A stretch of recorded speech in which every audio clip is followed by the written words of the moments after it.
নমস্কাৰ বন্ধু-বান্ধৱীসকল, নতুন এটা ভিডিঅ'ত সকলোকে স্বাগতম জনাইছোঁ।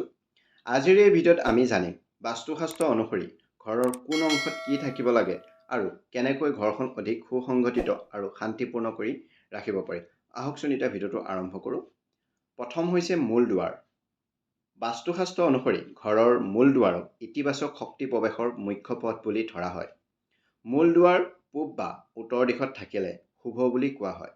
লগতে দুৱাৰখন সদায় পৰিষ্কাৰ, সুসজ্জিত আৰু পোহৰযুক্ত ৰাখিব লাগে। দ্বিতীয়তে হৈছে পূজাঘৰ। পূজাঘৰ উত্তৰ পূব বা ঈশান কোণত স্থাপন কৰাটো উত্তম বুলি ধৰা হয়। এই দিশটো আধ্যাত্মিক শক্তিৰ প্ৰতীক বুলি গণ্য কৰা হয়। পূজা স্থান সদায় শান্ত, পৰিষ্কাৰ আৰু সুশৃংখলিত ৰাখিবলৈ চেষ্টা কৰিব। তৃতীয়তে হৈছে পাকঘৰ। পাকঘৰক অগ্নিতত্ত্বৰ সৈতে জড়িত বুলি ধৰা হয়। সেয়েহে দক্ষিণ পূব দিশত পাকঘৰ থাকিলে ভাল বুলি বিশ্বাস কৰা হয়। ৰন্ধা-বঢ়া কৰাৰ সময়ত পূব দিশলৈ মুখ কৰি থাকিলেও শুভ বুলি কোৱা হয়। চতুৰ্থতে হৈছে শোৱনি কোঠা। ঘৰৰ মুখ্য কোঠা মাষ্টাৰ বেডৰুম দক্ষিণ পশ্চিম দিশত থাকিলে অধিক উপযোগী বুলি ধৰা হয়। শোৱাৰ সময়ত মূৰ দক্ষিণ বা পূব দিশলৈ ৰাখি শুলে ভাল নিদ্ৰা বা মানসিক শান্তি লাভ হয় বুলি বিশ্বাস কৰা হয়। পঞ্চমতে হৈছে ড্ৰয়িং ৰুম। অতিথি বহাৰ কোঠা উত্তৰ বা পূব দিশত থাকিলে ভাল বুলি কোৱা হয়। কোঠাটো খোলা মেলা, পৰিষ্কাৰ আৰু প্ৰাকৃতিক পোহৰেৰে ভৰপূৰ ৰাখিবলৈ চেষ্টা কৰিব। ষষ্ঠতে হৈছে পঢ়া শুনাৰ কোঠা।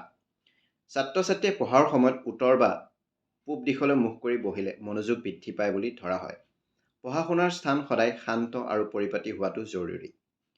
সপ্তমত হৈছে পানীৰ উৎস। ঘৰৰ পানীৰ টেংক, কুঁৱা বা দমকল উত্তৰ পূব দিশত থাকিলে শুভ বুলি ধৰা হয়। এই দিশটোক পানীতত্ত্বৰ বাবে উপযোগী বুলি গণ্য কৰা হয়। অষ্টমত হৈছে শৌচাগাৰ আৰু বাথৰুম। বাস্তুশাস্ত্ৰ অনুসৰি শৌচাগাৰ তথা টয়লেট আৰু বাথৰুম উত্তৰ পশ্চিম বা পশ্চিম অংশত নিৰ্মাণ কৰাটো অধিক উপযোগী বুলি কোৱা হয়।